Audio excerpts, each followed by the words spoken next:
Hai, Assalamualaikum dan salam sejahtera para bakal guru hebat sekalian. Okey, untuk perkongsian kali ini, kita akan bongkar satu rahsia besar. Macam mana nak betul-betul cemerlang dalam temuduga guru yang mungkin anda tengah risaukan sekarang ni? Ada dua kunci utama dia. Yang pertama, kita kena kuasai Standard Guru Malaysia 2.0. Dan yang kedua, kita akan guna satu teknik power yang dipanggil teknik STAR. Jom kita mula. Okey, jom kita jujur sekejap. Bila sebut je pasal temuduga, lagi-lagi temuduga untuk jadi cikgu, mesti ramai antara kita yang rasa duk-dap, kan? Jantung tu rasa macam nak terkeluar, tangan pun mula sejuk, kepala jadi blank. Apa soalan dia nak tanya? Macam mana aku nak jawab nanti? Relax, perasaan tu sangat-sangat normal. Percayalah. Tapi, apa kata kalau saya bagi tahu anda yang skrip jawapan atau petunjuk-petunjuk penting tentang apa yang panel temuduga tu cari sebenarnya dah ada depan mata kita.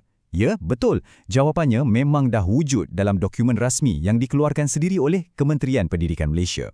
Baiklah, jom kita bedah siasat rahsia ni. Dokumen yang saya maksudkan tadi ialah Standard Guru Malaysia 2.0 ataupun kita panggil SGM 2.0.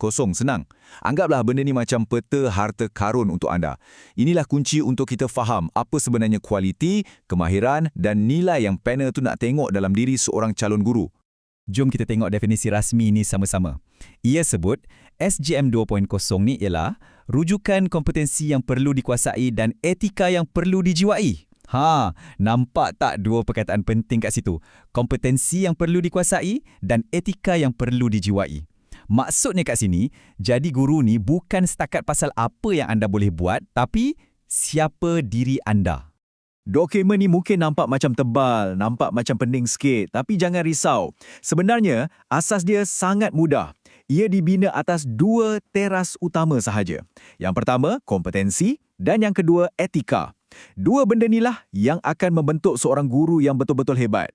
Okey, apa beza dua benda ni? Senang cerita macam ni. Standard kompetensi ni lebih kepada apa yang seorang guru tu perlu tahu dan boleh buat. Ini skill teknikal anda lah. Cara awak mengajar, awak faham tak subjek tu dan sebagainya. Manakala etika keguruan ni pula lebih kepada siapa diri anda sebagai seorang guru. Ini pasal jiwa anda, prinsip, nilai dan rasa tanggungjawab sebagai seorang pendidik. Dalam standard kompetensi ada 4 bidang utama. Pertama, orientasi ilmu, maksudnya sejauh mana anda betul-betul pakar dalam subjek yang anda nak ajar. Kedua, instructional. Ini pasal kehebatan anda merancang dan sampaikan pengajaran dalam kelas. Ketiga, pelibatan komuniti. Macam mana anda nak bekerjasama dengan mak ayah murid dan masyarakat sekeliling. Dan yang keempat, kualiti pribadi. Ini ciri-ciri dalaman anda macam sabar, empati dan semangat. Dari segi etika pula, tanggungjawab seorang guru ni sangat luas. Ia bukan setakat dalam kelas. Ia merangkumi tanggungjawab terhadap profesyen keguruan itu sendiri, tanggungjawab paling utama kepada anak-anak murid kita, tanggungjawab kepada ibu bapa dan penjaga, dan juga satu tanggungjawab yang besar kepada masyarakat dan negara kita. Hebat. Sekarang anda dah faham kerangka asas SGM 2.0. Ia bukan lagi satu benda yang asing atau menakutkan, kan? Anda dah ada peta. Sekarang dah tiba masanya untuk kita belajar cara guna peta ni untuk cari harta karun kita, iaitu jawapan temuduga yang mantap dan padu.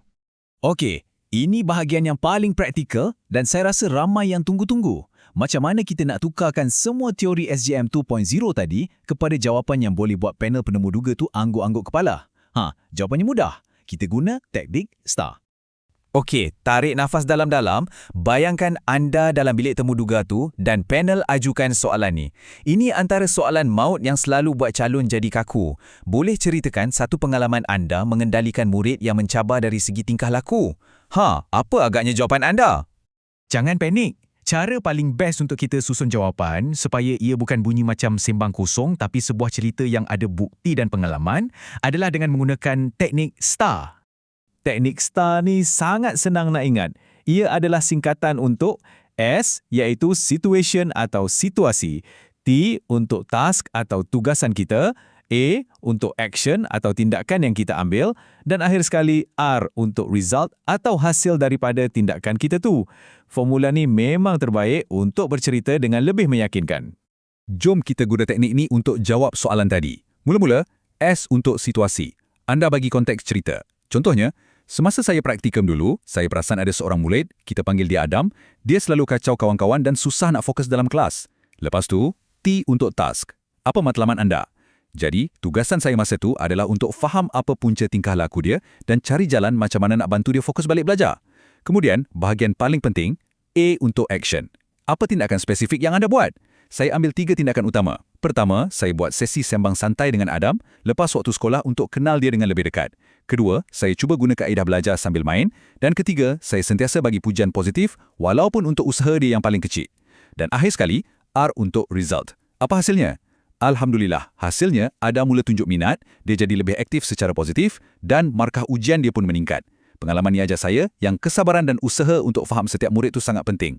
Nampak tak? Dengan jawapan tersusun macam ni, anda secara tak langsung dah tunjukkan kualiti pribadi dan tanggungjawab terhadap murid yang ada dalam SGM 2.0 tu. Baik, anda dah nampak kan betapa berkesannya teknik ni? Apa kata kita buat beberapa pusingan latihan laju dengan soalan-soalan famous yang selalu ditanya masa temuduga SPP atau IPG. Jom. Soalan kedua.